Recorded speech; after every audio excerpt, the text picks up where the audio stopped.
Next Chapter Podcasts.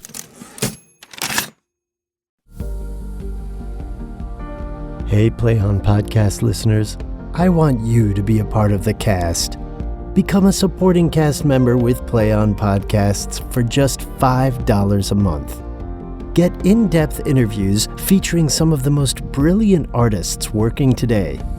I talk to actors, playwrights, directors, and producers from the worlds of theater and Hollywood, pulling back the curtain on why they got into their profession, why these stories are so relevant today, and providing context on the process of making these plays in the podcast format.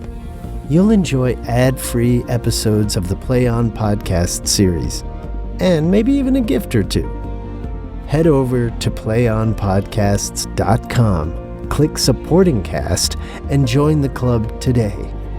We so love creating this content for you, and we hope you'll support us so we can bring you inside this rejuvenated, reimagined Shakespearean world. Join the cast. Supporting Cast. Go to ncpodcasts.com.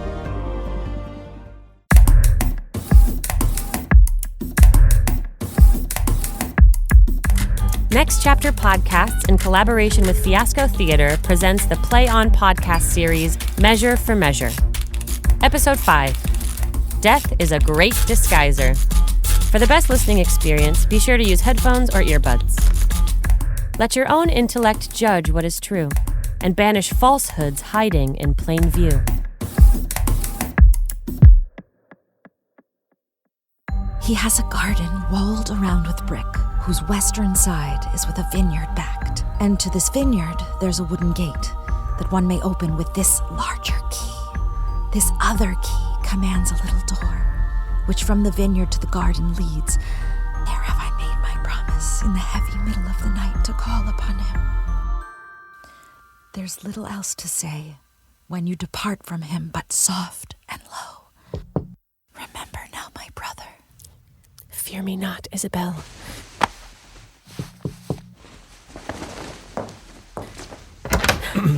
Are we agreed? I will take on the enterprise, Father. If you advise it. Not only is it my advice, but my entreaty, too. Fear me not, Father. Nor, gentle daughter, fear you not at all. He is your husband on a pre-contract. To bring you thus together is no sin. Know that the justice of your betrothal will redeem the deceit. Come, let us go. Our corn we cannot reap until our tithe we sow.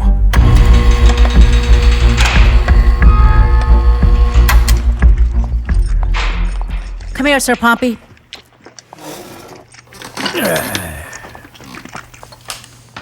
Can you cut off a man's head? If the man is a bachelor, ma'am, I can. But if he's a married man, then he's his wife's head, and I can never cut off a woman's head. Come, sir, spare me your jokes and give me a direct answer. Tomorrow morning, Claudio and Barnardine are to die. We have here in our prison a general executioner who in his office lacks a helper. If you will take it upon yourself to assist him, you will be released from your shackles. If not, you will serve out the full term of your imprisonment, and upon your release, have a pitiless whipping. For you have been a notorious procurer of vices. Ma'am, I have been an unlawful procurer for as long as I can remember, but I'm now content to serve as a lawful hangman. I would be glad to receive some instruction from my fellow partner. Great. Hello, Porson? Porson, are you there? You called me? Jesus Christ. Sir, this fellow will help you tomorrow with your execution. If you like him, agree with him on an annual wage and let him reside here with you. If not, use him for a time and then dismiss him. He can claim no superiority over you. He is a pimp. A pimp, ma'am? Yes, pimp. Fie upon him. He will discredit our mystery. Get to your business, sir. Your sins weigh equally. A feather would tip the scale. Please, sir, by your good favor. Oh, for certainly, sir, you are well favored, though you do have a hanging look. Do you call, sir, your occupation a mystery? Aye, sir, a mystery. Painting, sir, I have heard say is a mystery, and whores, sir, being members of my profession, employ the art of painting, thus proving my occupation a mystery. But what mystery there might be in hanging, I'll be hanged, but I cannot imagine. Sir, it is a mystery. Prove it. Thief dons the clothes of an honest man. See? Thief says, oh no, they're too small. But the honest man says, no, they're just right. If the clothes is too big on the thief, the honest man still says, no, they're just right. Okay. And so it is that the honest man's clothes fit your thief every time. Whoa. I have no clue what you're saying. Are you agreed? Hey, ma'am, I will serve him. For I do find hangman to be a more penitent trade than pimp, as he oftener asks forgiveness. Great. You, sir, prepare your block and axe for tomorrow, 4 o'clock. Come along, pimp. I will instruct you in my trade. Yeah. Follow. I wish to learn, sir, and hope if you have occasion to use me when your own turn comes, that you shall find me well prepared. For truly, sir, for your kindness, I owe you a good turn. Whoa! All right. Let's go. Who we killing first? Now to see Barnardine and Claudio. The one has my pity, not a jot the other, since he's a murderer, even if he were my brother. Look, here's a warrant, Claudio, for your death. It's now dead midnight, and by 8 tomorrow you will be made immortal. How's Barnardine? Oh, as fast locked up in sleep as hard work lays out a laborer's bones at the end of a day. He will not wake. Who can do him any good? Well, go, prepare yourself. Listen, what's that? Heaven give your spirits comfort. Time will tell. I hope this is a pardon or reprieve for the most gentle Claudio. Welcome, Father. The best and wholesomest spirits of the night envelop you, good provost. Who called here of late? None since the curfew rung? Not Isabel? No. They will before long. What comfort is there for Claudio? There is some in hope. You have no countermand for Claudio yet, but that he die tomorrow? No, sir, none. As near to dawning, provost, as it is, you shall hear more by morning. Perhaps you know something? Yet I believe there comes no countermand. We have no hint of such. Besides, Lord Angelo has publicly, upon the very seat of justice, professed the opposite. He is a harsh deputy. Not so. Lord Angelo's life parallels the stroke of his great justice perfectly. With holy abstinence, he himself subdues that which he spurs his power to correct in others. Now, were he stained with that same sin which he rectifies, he'd be tyrannous. But this being not so, he is just. And here comes Claudio's pardon. Provost, go receive it.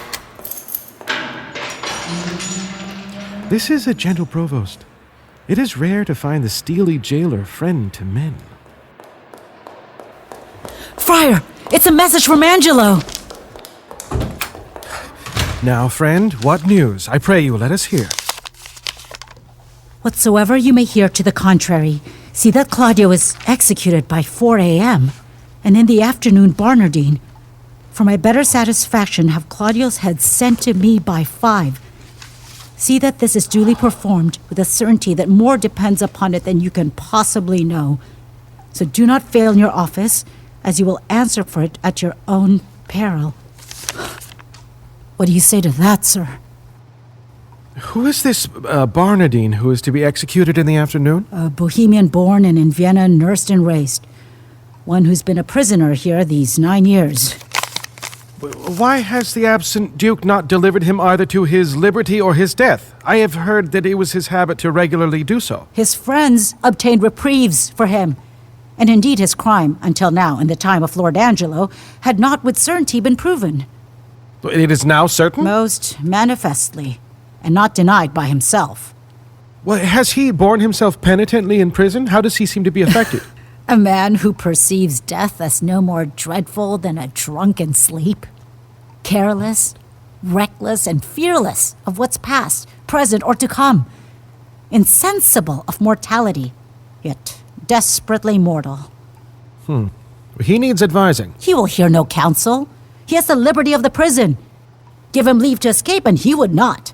He's drunk many times a day, if not many days, entirely drunk. Several times we have woken him as if to take him to execution, showing him a false warrant for it, and it has not moved him at all. Well, more on him later. I see written on your brow, Provost, honesty and constancy. If I am wrong, my usual skills deceive me, but I'll boldly trust my wits and take this chance.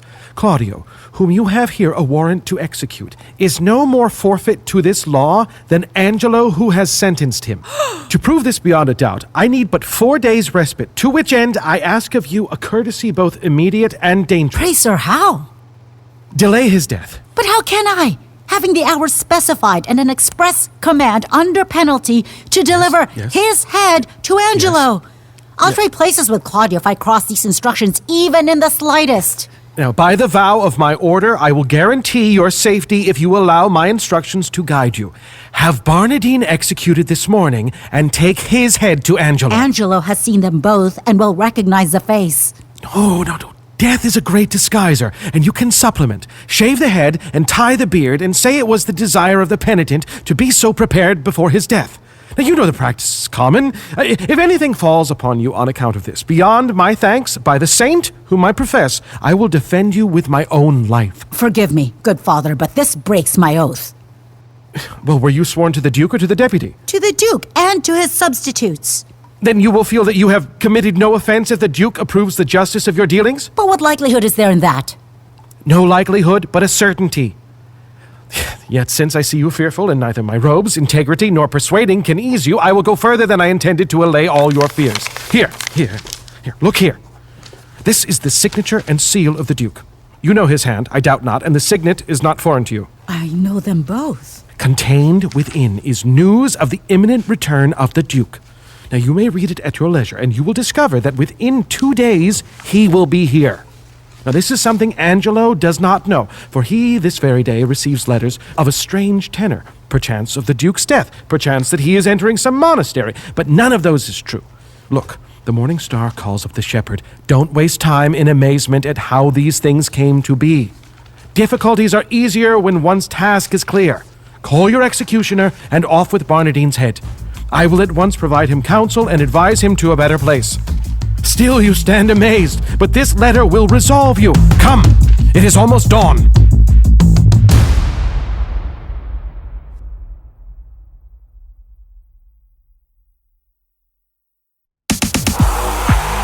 Red Bull Theater, in association with Fiasco Theater, present The Night of the Burning Pestle by Francis Beaumont, running April 18th to May 14th, 2023 at the Lucille Lortel Theater. Tickets on sale soon. One of the first parodies of the English theater, this Elizabethan comedy is a joyful romp that celebrates our collective capacity to improvise and natural desire to be center stage.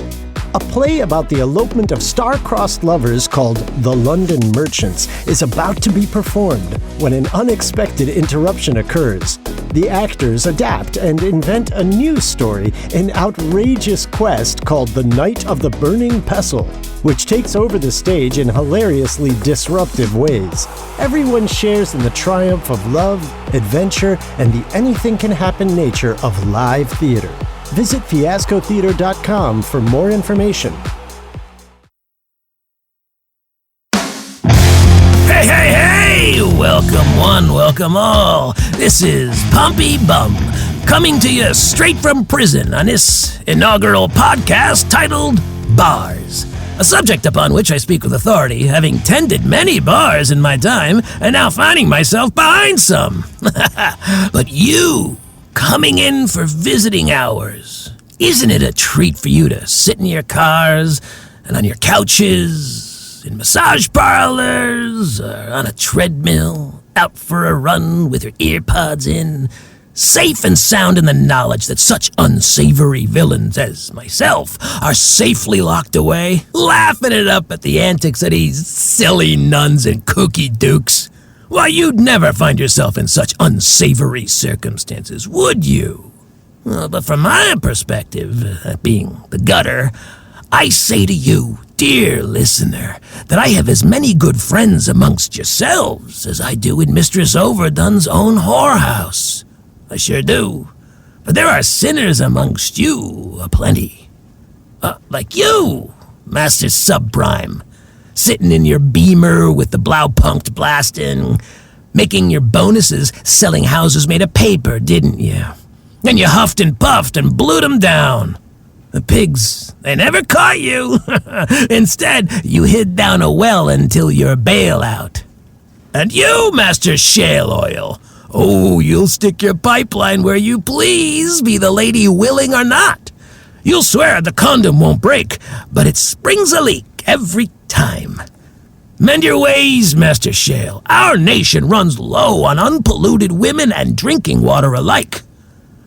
And Master Troll, the internet bully. And Master, is this a roofie in my pocket, or am I just happy to see you? And Master All Lives Matter, tilting at windmills while your house burns. And of course, Fancy Master Elite, the absentee liberal. Well, you're definitely out there. A Shakespeare podcast? Oh, don't mind if I do. You're feeling especially smug, aren't you? Well, tell me, do you pay your nanny on the books? Do you? Do you pay all your taxes? Do you? Do you do the right thing or just say the right thing? The last time you slipped and fell in this game of life, did you pay a price? Feel true fear? Or did you bounce right back on that safety net we call privilege? Oh yeah, you're definitely listening. And I think at least 40 more, all great doers in our trade. Now let's hear you cry in vain for the Lord's aid. Hey! Oh, shit. This has been an episode of Bars. Thanks for listening. Tune in next week for... Put that microphone Okay, down, all right, sir. okay. It's not for the likes of you to speak to the public. That's reserved for upstanding citizens of good moral fiber. To work now! To work! Is the axe upon the block, Sir Pompey? At the ready, sir. Sir, bring Barnardine forth. Ooh, Master Barnardine, you must rise and be hanged. Master Barnardine!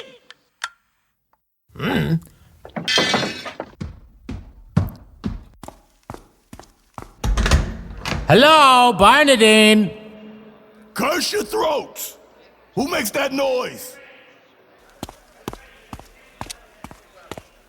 Who are you? Oh, your friend, sir, the hangman. Please be so good, sir, as to rise and be put to death. Away, villain! I'm sleepy! Tell him he must awake, and quickly, too. Please, Master Barnardine, awake just until you are executed and then sleep thereafter. Go fetch him. Oh, he's coming, sir, he's coming. Hey, yo, boy son. What's new with you? It's a portion. Truly, sir, I ask you to clap your hands in prayer, for look you, the warrants come. You villain, I've been drinking all night. I'm not fit for it. Oh, all the better, sir. For he that drinks all night and is hanged in the early morning will sleep the sounder all the next day. Who this dude? Look, sir, here comes your confessor. Now, do you think we're joking? Sir, induced by my charity and hearing how hastily you are to depart, I have come to advise you, comfort you, and pray with you. Friar, not I.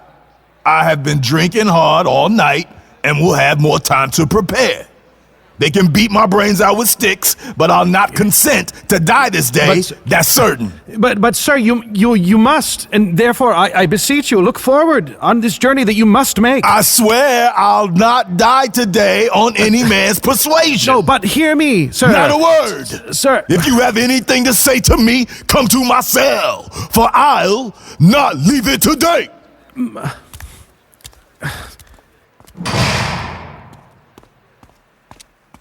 Now, sirs, how did you find the prisoner? A creature unprepared, unfit for death, and to transport him in this state of mind is damnable.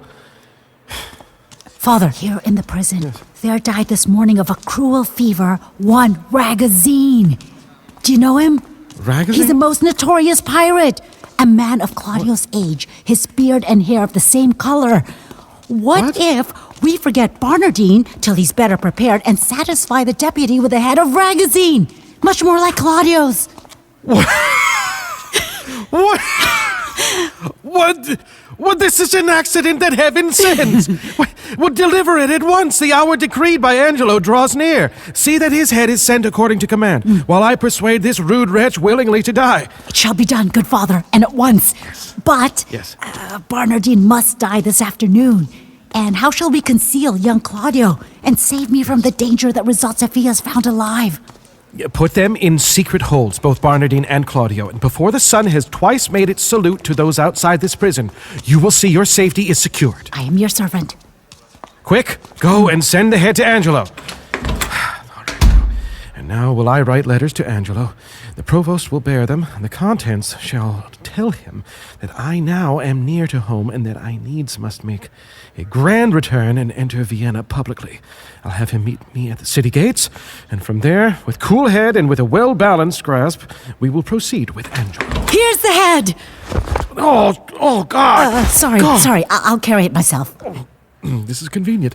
Now make swift return. I must confer with you on such subjects that want no ear but yours. I'll make all speed. Good. Oh, God. Oh.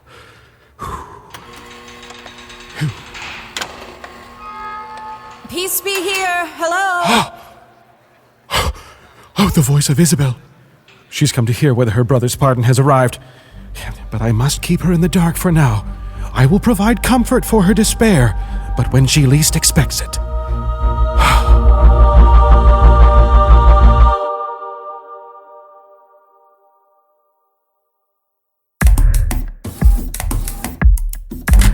The Play On podcast series Measure for Measure was translated into modern English verse by Aditi Brennan Kapil and directed by Jesse Austrian. The cast is as follows: Kimberly Chatterjee as Aeschylus, Juliet, and Mariana. Noah Brody as Pompey. Emily Young as Isabella and Mistress Overdone. Ben Steinfeld as Lucio and Froth. Andy Grote-Lucian as Duke. Tina Chillip as Provost and Francisca. Devin E. Hawk as Claudio, Barnardine, and Second Gentleman. Paco Tolson as Elbow, Aporson, Friar Peter, and First Gentleman. Paul L. Coffey as Angelo. Jesse Austrian as Receptionist and Miscellaneous Voices. Michael Goodfriend, Miscellaneous Voices.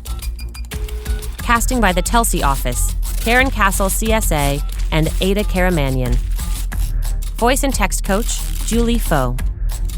Episode scripts were adapted and produced by Catherine Eaton and Nat Cassidy. Original music composition, sound design, and mix by Lindsay Jones. Sound engineering by Sadaharu Yagi. Mix engineer and dialogue editor Larry Walsh and Robert McNabb. Podcast mastering by Greg Cortez at New Monkey Studio. Coordinating producer, Transcend Streaming, Kira Bowie and Liana Keys. Managing producer, Robert Capadona. Executive producer, Michael Goodfriend. The Senior Manager of Business Operations and Partnerships at Next Chapter Podcast is Sally Cade Holmes. The Play On podcast series Measure for Measure is produced by Next Chapter Podcasts in collaboration with Fiasco Theater and is made possible by the generous support of the Hits Foundation. Visit ncpodcasts.com for more about the Play On podcast series. Visit playonshakespeare.org for more about Play on Shakespeare. Visit fiascotheater.com to learn more about their exciting upcoming productions and workshops. Hear more about the Play on Shakespeare podcast series by subscribing to Play on Premium at ncpodcasts.com, where you'll find interviews with the artists, producers, and engineers who brought it all to life. And remember, let your own intellect judge what is true, and banish falsehoods hiding in plain view.